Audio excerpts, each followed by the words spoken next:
வணக்கம். தினமலர்.com மாலை 4 மணி செய்திகள். முக்கிய நிகழ்வுகள். டில்லி வாசிகளின் பிரச்சினைகளை தீர்க்க 10 நாட்கள் கால அவகாசம். முதல்வர் அரவிந்த் கெஜ்ரிவால் வேண்டுகோள். இலங்கை கடற்படை மீண்டும் அட்டூழியம். புதுக்கோட்டை மீனவர்கள் 22 பேர் நடுக்கடலில் கைது. பல்கலைக்கழக மானிய குழு நடத்தும் நெட் தேர்வு. லட்சக்கணக்கான இளைஞர்கள் ஆர்வமுடன் பங்கேற்பு. விரிவான செய்திகள். டில்லி வாசிகளின் பிரச்சினைகளை தீர்க்க தனக்கு 10 நாள் கால அவகாசம் தர வேண்டும் என முதல்வர் அரவிந்த் கெஜ்ரிவால் வேண்டுகோள் விடுத்துள்ளார். டில்லி முதல்வராக சனிக்கிழமையன்று அரவிந்த் கெஜ்ரிவால் பொறுப்பேற்றுக் கொண்ட நிலையில் காசியாபாத்தில் உள்ள அவரது வீடு முன் ஞாயிறன்று காலை ஏராளமான ஒப்பந்த ஊழியர்கள் திரண்டனர். டில்லி போக்குவரத்து கழகம் மற்றும் டில்லி மாநகராட்சிகளில் ஒப்பந்த அடிப்படையில் பணியாற்றும் தங்களை நிரந்தர ஊழியர்களாக்க வேண்டும் என அவர்கள் கோஷமிட்டனர். அவர்கள் மத்தியில் பேசிய அரவிந்த் கெஜ்ரிவால், நாங்கள் இப்போதுதான் பதவி பொறுப்புக்கு வந்துள்ளோம், அதனால் தங்களுக்கு கால அவகாசம் வேண்டும் என்றார். பொய் வாக்குறுதிகளை அளிக்க தான் விரும்பவில்லை என்று கூறிய கெஜ்ரிவால், அரசின் ஒட்டுமொத்த கட்டமைப்பை முறைப்படுத்தி அமைக்க தங்களுக்கு 7 முதல் 10 நாள் கால அவகாசம் தேவைப்படுவதாகவும் தெரிவித்தார். அரசு கட்டமைப்பை முறைப்படுத்திய பிறகுதான் பிரச்சினைகளுக்கு தீர்வு காண முடியும் என்றும் அதற்கு மக்கள் ஒத்துழைக்க வேண்டும் எனவும் கெஜ்ரிவால் வேண்டுகோள் விடுத்தார். मैं आपसे केवल एक छोटा सा निवेदन करना चाहता हूं कि अभी कल ही सरकार बनी है, हमें हफ्ता 10 दिन का समय दीजिए, थोड़ा सेटल डाउन कर लेते हैं, थोड़े सिस्टम ठीक कर लेते हैं. कहीं ऐसा ना हो कि हम आपकी अर्जी लें और वो अर्जी आगे उस पर कार्रवाई ना हो. हम ये नहीं चाहते. அரசு கட்டமைப்பை சிறப்பான முறையில் முறைப்படுத்தி அமைத்த பிறகு மக்களின் கோரிக்கை மனுக்களை பெற்றுக் கொள்வதாகவும் திரண்டிருந்த ஒப்பந்த பணியாளர்களிடம் கெஜ்ரிவால் தெரிவித்தார். புதுக்கோட்டையைச் சேர்ந்த 22 மீனவர்களை இலங்கை கடற்படை அத்துமீறி கைது செய்துள்ளது. மத்திய மாநில அரசுகள் தலையிட்டு இலங்கை சிறையில் உள்ள மீனவர்களை விடுவிக்க வேண்டும் என்று தமிழக மீனவர்கள் கோரிக்கை விடுத்துள்ளனர். புதுக்கோட்டை மாவட்டத்தைச் சேர்ந்த 500க்கும் மேற்பட்ட மீனவர்கள் சனிக்கிழமையன்று மீன்பிடிக்க சென்றுள்ளனர். நடுக்கடலில் மீன்பிடித்துக் கொண்டிருந்த போது அங்கு வந்த இலங்கை கடற்படையினர் தங்கள் எல்லைப் பகுதியில் அத்துமீறி மீன்பிடிப்பதாக கூறி இரவு 11 மணி அளவில் 6 படகுகளில் இருந்து 22 மீனவர்களை கைது செய்து அழைத்துச் சென்றனர். கைது செய்யப்பட்ட மீனவர்கள் யாழ்ப்பாணம் கடற்படை முகாமில் வைக்கப்பட்டுள்ளனர். ஞாயிற்றுக்கிழமை விடுமுறை என்பதால் கைது செய்யப்பட்ட மீனவர்கள் திங்களன்று நீதிமன்றத்தில் ஆஜர்படுத்தப்படுகின்றனர். ஜெகதாப்பட்டினம், கோட்டைப்பட்டினத்தைச் சேர்ந்த 22 மீனவர்கள் கைது செய்யப்பட்டது புதுக்கோட்டை மீனவ கிராமங்களில் பரபரப்பை ஏற்படுத்தியுள்ளது. ஏற்கனவே 210 மீனவர்கள் இலங்கையில் சிறை வைக்கப்பட்டுள்ள நிலையில் தற்போது சிறைப்பிடிக்கப்பட்ட மீனவர்கள் உட்பட அனைவரையும் விடுவிக்க மத்திய மாநில அரசுகள் நடவடிக்கை மேற்கொள்ள வேண்டும் என்று தமிழக மீனவர்கள் வலியுறுத்தியுள்ளனர். பல்கலைக்கழக மானிய குழு நடத்தும் தேசிய தகுதிக்கான நெட் தேர்வை நாடு முழுவதும் லட்சக்கணக்கானோர் எழுதினர். கல்லூரி பேராசிரியர், பல்கலை உதவி பேராசிரியர் பணி மற்றும் இளநிலை ஆராய்ச்சி உதவித்தொகையை பெறுவதற்காக பல்கலை மானிய குழு ஆண்டுக்கு 2 முறை தகுதி தேர்வை நடத்துகிறது. நெட் எனப்படும் இந்த தகுதி தேர்வு ஞாயிறன்று நாடு முழுவதும் நடந்தது. நாடு முழுவதும் 6 லட்சத்திற்கும் மேற்பட்டோர் நெட் தேர்வை எழுதினர். எக்ஸாம் பாஸ் பண்ணாதான் யாராக இருந்தாலுமே இந்தியா ஃபுல்லாக இருக்கக்கூடிய காலேஜஸ், யூனிவர்சிட்டிஸில் நீங்கள் லெக்சரர் ஆக முடியும். இது நம்பர் 1. இதில் என்னன்னா, போன வாட்டிலாம் டிஸ்கிரிப்டிவ் டைப்பாக எழுதுவோம். இந்த வாட்டி 3மே ஆப்ஷனல் ஆக்கிட்டாங்க. அதனால் 3 பேப்பருமே ஆப்ஷனல் டைப்பு. பட் இருந்தாலுமே pass percentage all over India first 15% தான் பாஸ் பர்சன்டேஜ்னு சொல்கிறாங்க. அது கொஞ்சம் வருத்தமாக இருக்குது. அதே ஒன்று கருத்து என்னென்னா, வருஷத்தில் 2 வாட்டி வைக்கிறாங்க. ஆனால் இப்போ டீச்சிங்க்கு டிமாண்டும் அதிகமாக இருக்குது. ஸோ இதை வருஷத்தில் 4 வாட்டி யூஜிசி கண்டக்ட் பண்ணாங்கன்னா நிறைய பேர் இந்த எக்ஸாமை பாஸ் பண்ணலாம். பார்வை திறன் அற்றவர், பார்வை குறைபாடு என்று சென்னையில் மட்டும் 275 பேர் இத்தேர்வை எழுத அனுமதிக்கப்பட்டிருந்தனர். இவர்களுக்கு முதன்முறையாக உயர்நீதிமன்ற உத்தரவுப்படி பிரெய்லி முறையில் தேர்வு எழுத வினாத்தாள்கள் வழங்கப்பட்டன. ஆனால் சிலருக்கு மட்டுமே இச்சலுகை வழங்கப்பட்டதாகவும் பிரெய்லி முறையில் பலர் தேர்வு எழுத முடியாத நிலை உருவானதாகவும் கூறப்படுகிறது. இன்னைக்கு இந்த யுஜிசிய கண் பார்வையற்றோர் மற்றும் பார்வை குறைபாடு உடையவர்கள் சராசரியாக ஒரு 275 பேர் கிட்ட இந்த யுஜிசி எக்ஸாம் எழுதுறாங்க. அவங்க யாருக்குமே இந்த பிரெயில் கொஸ்டின் பேப்பர் கொடுக்கப்படல. மிராண்டாவுக்கு மட்டும்தான் கொடுக்கப்பட்டிருக்கு. தமிழகத்தில் 47 இடங்களில் இதற்கான தேர்வு மையங்கள் அமைக்கப்பட்டிருந்தன. சாலையோரத்தில் இருந்த குடிசையினுள் லாரி பாய்ந்ததில் சம்பவ இடத்திலேயே 5 பேர் பரிதாபமாக பலியாயினர். ஆந்திர மாநிலம் விஜயநகர மாவட்டத்தில் ஆந்திர போலீசின் 5வது பட்டாலியன் முகாம் உள்ளது. போலீஸ் முகாம் அருகிலுள்ள சாலையில் ஞாயிறன்று அதிகாலையில் ஒரு லாரி வேகமாக வந்து கொண்டிருந்தது. திடீரென தறிகெட்டு ஓடிய அந்த லாரி சாலையோரம் இருந்த ஒரு குடிசையினுள் பாய்ந்தது. இந்த பயங்கர விபத்தில் குடிசையில் தூங்கிக் கொண்டிருந்த 5 பேர் சம்பவ இடத்திலேயே உடல் நசுங்கி இறந்தனர். இவ்விபத்து குறித்து அறிந்ததும் கடும் அதிர்ச்சி தெரிவித்த முதல்வர் கிரண்குமார் ரெட்டி இறந்தவர்களின் குடும்பங்களுக்கு உரிய நிவாரண உதவிகளை வழங்க அதிகாரிகளுக்கு உத்தரவிட்டார். உளுந்தூர்பேட்டை அருகே மணல் லாரி மீது கார் மோதிய விபத்தில் சென்னையைச் சேர்ந்த 7 பேர் பலியாகினர். மணல் லாரியை திடீரென போலீசார் மடக்கியதால் தான் விபத்து ஏற்பட்டது என்று புகார் எழுந்துள்ளது. சென்னை ஐனாவரத்தைச் சேர்ந்த அருள்வேதம் என்பவர் தனது உறவினர்களுடன் தூத்துக்குடி சென்றுவிட்டு காரில் திரும்பிக் கொண்டிருந்தார். விழுப்புரம் மாவட்டம் உளுந்தூர்பேட்டை சாத்தனூர் அருகே கார் வந்தபோது எதிர்பாராத விதமாக முன்னால் சென்ற மணல் லாரி மீது மோதியது. இதில் அப்பளம் போல் கார் நொறுங்கியதில் அதில் பயணித்தோர் உள்ளே சிக்கினர். 1 மணி நேரம் போராடி 5 பேரின் உடலை தீயணைப்பு துறையினர் மீட்டனர். திருச்சி மெயின் ரோட்டில் ஒரு லாரியும் காரும் ஆக்சிடென்ட் ஆகிடுச்சுன்னு 2 பேரும் மாட்டிக்கிறாங்க. வந்து ஹெல்ப் பண்ண எங்களுக்கு மெசேஜ் கொடுத்தாங்க. போது 3 பேர் உள்ளே மாட்டிருந்தாங்க. ஒரு குழந்தை ஒன்று, ஒரு ஆள் உயிருக்கு, ஒரு அம்மா உயிருக்கு போராடி கொண்டு இருந்தாங்க. கொஞ்சம் கஷ்டப்பட்டு பொதுமக்களுடைய உதவியுடன் காரை வெளியில் கொஞ்சம் இழுத்து உள்ள இருக்கிறவங்களை ஒருத்தராக நாங்கள் மீட்டு ஹாஸ்பிட்டலுக்கு ஆம்புலன்ஸ் 108 மூலமாக ஆம்புலன்ஸ் அனுப்பி வைத்தோம். படுகாயமடைந்த 8 பேர் உடனடியாக அரசு மருத்துவமனைக்கு கொண்டு செல்லப்பட்டனர். அப்போது வழியிலேயே 2 உயிரிழந்தனர். இவ்விபத்தால் 1 மணி நேரத்திற்கும் மேலாக போக்குவரத்து பாதிக்கப்பட்டது. நெடுஞ்சாலை ரோந்து படையினர் மணல் லாரியை திடீரென வழிமறித்ததால் ஓட்டுநர் லாரியை இடதுபுறம் திருப்பியதாகவும் இதனால் பின்னால் வந்த கார் மோத வேண்டிய நிலை ஏற்பட்டதாகவும் உயிரிழந்தோரின் உறவினர்கள் புகார் தெரிவித்துள்ளனர். உத்தரப்பிரதேச மாணவியை சமாஜ்வாடி பிரமுகர் உள்ளிட்ட 4 கடத்திச் சென்று பாலியல் பலாத்காரம் செய்த சம்பவம் பெரும் பரபரப்பை ஏற்படுத்தியுள்ளது. உத்தரப்பிரதேச மாநிலம் ஷாம்லி மாவட்டத்தில் உள்ள பனத் டவுனைச் சேர்ந்த 16 வயது இளம்பெண் 11ஆம் வகுப்பு படித்து வந்தார். சம்பவத்தன்று டியூஷனுக்கு சென்ற மாணவியை 4 பேர் காரில் கடத்திச் சென்று ஒரு வீட்டில் வைத்து பாலியல் பலாத்காரம் செய்தனர். பிறகு மாணவியை மீண்டும் காரில் 4வரும் ஏற்றிச் சென்ற போது அபயக்குரல் கேட்டு வந்த பொதுமக்கள் அப்பாவி மாணவியை மீட்டனர்.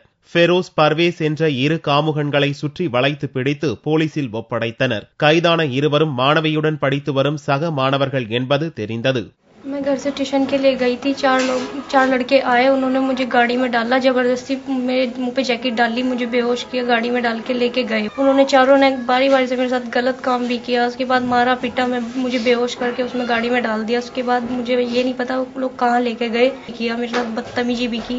फिर वहाँ पे उन्होंने उनकी पिटाई की, मुझे निकाला बाहर. फिर मैंने उन सबके बारे में बताया, मेरे साथ गलत काम भी किया, मेरे साथ बदतमीजी भी की. தப்பிச் சென்ற 2வரில் ஒருவரான இக்ராம் அலி பஞ்சாயத்து உறுப்பினராகவும் பானத் பகுதியின் சமாஜ்வாடி கட்சி தலைவராகவும் உள்ளார். ஆளும் கட்சி பிரமுகர் என்பதால் முதலில் வழக்கு பதிவு செய்ய போலீசார் மறுத்தனர். இதனால் ஆவேசமடைந்த பொதுமக்கள் திரண்டு வந்து இக்ராம் அலியின் பேனர்களை கிழித்து போராட்டம் நடத்தியதை தொடர்ந்து போலீசார் வழக்கு பதிவு செய்தனர். இக்ராம் அலி, அவருடன் தலைமறைவான ஃபர்மான் ஆகியோரை ஷாம்லி போலீசார் வலைவீசி தேடி வருகின்றனர். சர்க்கரை நோய் விழிப்புணர்வு குறித்த சைக்கிள் பந்தய போட்டியில் ஏராளமானோர் ஆர்வமுடன் பங்கேற்றனர். சர்க்கரை நோயால் பல்வேறு உடல் உறுப்புகள் பாதிப்படையும் நிலையில் உடல் உறுப்பை வலியுறுத்தும் வகையிலும் விழிப்புணர்வு ஏற்படுத்தும் வகையிலும் தஞ்சாவூரில் சைக்கிள் ஓட்ட பந்தயம் ஞாயிறன்று நடந்தது. 11 வயது முதல் 35 வயது வரையிலான பல்வேறு பிரிவுகளில் போட்டிகள் நடத்தப்பட்டன. 5 கிலோமீட்டர் முதல் 50 கிலோமீட்டர் வரையிலான இப்போட்டியில் 200க்கும் மேற்பட்டோர் பங்கேற்றனர். நான் சும்மா பார்ட்டிசிபேட் பண்ணணும், வின் பண்ணணுங்கிறத விட ஒரு பார்ட்டிசிபேஷன் தான் முக்கியம் அப்படிங்கிறதுக்காக வந்தேன். ஜஸ்ட் டாஸ்க்கை கம்ப்ளீட் பண்ணால் போதுங்கிற ஒரு இதில் தான் நான் ரைட் பண்ணேன். சைக்கிளிங்னால நிறைய பாடி எக்ஸசைஸாக இருக்கும், நிறைய யூஸ்ஃபுல்லாக இருக்கும் உடம்புக்கு. ஹெல்த் ப்ராப்ளம்ஸ்லாம் அவாய்ட் பண்ணலாம். இந்த ரேஸ் 2வது வருஷமாக ஃபஸ்ட் அடிக்கிறேன்.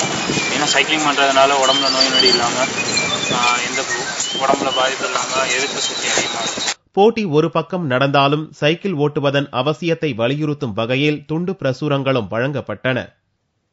புதுச்சேரியில் தினமலர் நடத்திய கோலப் போட்டியில் ஆயிரக்கணக்கான மகளிர் ஆர்வமுடன் பங்கேற்றனர். ஆண்டுதோறும் மார்கழி மாதம் புதுச்சேரி சுற்றுலாத்துறையுடன் இணைந்து தினமலர் நாளிதழ் கோலப் போட்டியை நடத்தி வருகிறது. இந்த ஆண்டுக்கான கோலப் போட்டி கடற்கரை சாலையில் ஞாயிறன்று காலை 6 மணி முதல் 8 மணி வரை நடந்தது. மார்கழி பனிப்பொழிவை பொருட்படுத்தாமல் ஆயிரக்கணக்கான மகளிர் இப்போட்டியில் பங்கேற்றனர். ரங்கோலி, டிசைன், புள்ளி கோலம் என்று 3 பிரிவுகளில் நடந்த கோலப் போட்டியில் ரங்கோலி பிரிவில் விழுப்புரம் சுமதி கோபால் முதலிடம் பெற்றார். ரங்கோலி கோலத்துல கலந்துக்கிட்டேன், ஃபர்ஸ்ட் பிரைஸ் வாங்கியிருக்கேன். ரொம்ப சந்தோஷமா இருக்கு எனக்கு. நான் இதான் ஃபர்ஸ்ட் டைம் கலந்துக்கிறேன். நான் தினமலரோட மற்ற போட்டிகள்ல எல்லாத்துலயும் பார்ட்டிசிபேட் பண்ணிருக்கேன். நான் எங்க ஊர்ல நடந்ததெல்லாம், இப்ப பீச்ல நடந்ததுல இப்பதான் ஃபர்ஸ்ட் கலந்து நான் ஃபர்ஸ்ட் பிரைஸ் வாங்கியிருக்கேன். ரொம்ப தேங்க்ஸ். கோலப் போட்டியில் வெற்றி பெற்றவர்களுக்கு புதுச்சேரி சுற்றுலாத்துறை அமைச்சர் ராஜவேலு பரிசளித்தார். சுற்றுலாத்துறை இயக்குநர் சிவக்குமார், சுற்றுலா வளர்ச்சிக் கழக தலைவர் வையாபுரி மணிகண்டன், காங்கிரஸ் பொதுச் செயலாளர் ஆறுமுகம் உள்ளிட்டோர் கலந்து கொண்டனர். மதுரை காந்தி மியூசியத்தில் மார்கழி மாதத்தை முன்னிட்டு நடத்தப்படும் கோலம் போடும் பயிற்சி வகுப்பில் கல்லூரி மாணவிகள் முதல் இல்லத்தரசிகள் வரை பலர் ஆர்வமுடன் பங்கேற்றனர். தமிழ் மக்களின் கலை மற்றும் கலாச்சாரத்தை வெளிப்படுத்துவதில் கோலம் முதன்மையாக உள்ளது. பெண்கள் காலையில் எழுந்து வீட்டின் வாசல் முன்பு அரிசி மாவினால் கோலம் இடுவது தொன்று தொட்டு வரும் மரபாக உள்ளது. எறும்பு போன்ற சிறு உயிர்களின் பசியை போக்குவதற்காகவே அரிசி மாவினால் கோலமிடப்படுகிறது. மேலும் வாசலில் சாணம் மற்றும் மஞ்சள் தெளித்து கோலமிடுவதால் வீட்டிற்குள் விஷப்பூச்சிகள் வருவது தவிர்க்கப்படுவதோடு கிருமி நாசினியாகவும் விளங்குகிறது. கோலங்கள் கலாச்சாரத்தை பிரதிபலித்தாலும் அறிவியல் ரீதியாக பார்த்தால் அதிகாலையில் எழுந்து கோலமிடும் பெண்களுக்கு நல்ல உடற்பயிற்சி மட்டுமின்றி மூளைக்கு புத்துணர்ச்சியையும் ஏற்படுத்துகிறது.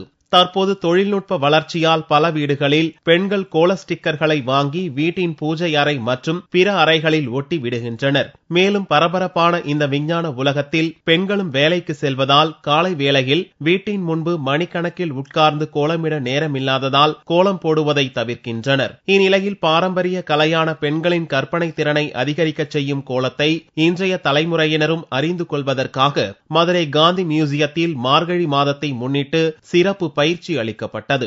இந்த பயிற்சியில் இளம் பெண்கள் மட்டுமின்றி குடும்ப தலைவிகள் பலரும் ஆர்வமுடன் கலந்து கொண்டனர். இப்ப இவங்க லட்சக்கணக்கான கோலம் போடுறதுக்கு சொல்லி கொடுத்திருக்காங்க. மார்கழி மாசத்துல உங்களுக்கு ஓசோன் நிறைய கிடைக்கும். அதனாலதான் அந்த மாசத்துல மோஸ்ட்லி ப்ரிஃபர் பண்ணிருக்காங்க. நிறைய விதமான கலர்களை பார்க்கும்பொழுது அதெல்லாமும் பிரெயினை டியூன் பண்ணும். குனிஞ்சு நிமிந்து தான் நம்ம கோலம் போட்டாகணும், சுத்தி சுத்தி வரணும், அப்படித்தான் கோலம் போட்டாகணும். அதனால உங்களுக்கு எக்ஸசைஸ் வந்துடுறது. தூங்கி எழுந்துட்ட உடனே வெறும் எம்டி ஸ்டமக்கோட எக்ஸசைஸ் வந்துடுறது. ஒரு சிறிய கோலத்தை எப்படி பெரிய கோலமாக மாற்றுவது, நவராத்திரி காலங்களில் சுவாமி முன்பும் கோவிலில் நீர் மேலும் நீருக்கு அடியில் கோலமிடுவது குறித்தும் பயிற்சி அளிக்கப்பட்டது. இந்த பயிற்சியின் மூலம் மிகப்பெரிய கோலத்தையும் குறைந்த நேரத்தில் போடுவது குறித்த நுணுக்கங்களை கற்றுக்கொண்டதாக பயிற்சியில் கலந்து கொண்ட பெண்கள் தெரிவித்தனர். ஒரு பெரிய நெல்லிக்கோலம் ஒரு 20 புள்ளி 40 புள்ளி கோலத்தை புக்ல பார்த்து போடுறதுக்கு எனக்கு ஒரு 1/2 மணி நேரம் ஆச்சுன்னா இங்க மேடம் கிட்ட கத்துக்கிட்டதுல ஒரு 10 மினிட்ஸ்ல என்னால போட முடியும். ரொம்ப ஈஸியா எவ்வளவு பெரிய கோலத்தையும் கிராக் பண்ணி போடுறதுக்கான சொல்யூஷன் கத்துக்கிட்டேன். இந்த 3 நாள் பயிற்சியில் கோலமிடும் போது கடைபிடிக்க வேண்டிய அடிப்படைகள் குறித்தும் கற்றுக் கொடுக்கப்பட்டது. தற்போது சுண்ணாம்பு கொண்டு கோலமிடுவதை தவிர்த்து அரிசி மாவினால் கோலமிடுவது குறித்தும் வலியுறுத்தப்பட்டது. தங்கத்தின் விலையில் ஞாயிற்றுக்கிழமையன்று மாற்றமில்லை. ஒரு சவரன் தங்கம் 22,296 ரூபாய்க்கு விற்பனையானது. 1 கிராம் ஆபரண தங்கம் 2,787 ரூபாயாக இருந்தது. வெள்ளி 1 கிராம் 47 ரூபாய் 90 காசுகளுக்கு விற்பனையானது. பார் வெள்ளியின் விலை 44,760 ரூபாயாக இருந்தது. உலக புகழ்பெற்ற மதுரை அலங்காநல்லூர் ஜல்லிக்கட்டுக்காக ஆடுகளத்தில் கட்டிலங்காளையரை பந்தாட வரும் காளைகள் சிறப்பு பயிற்சியில் மும்மரமாக ஈடுபட்டுள்ளன.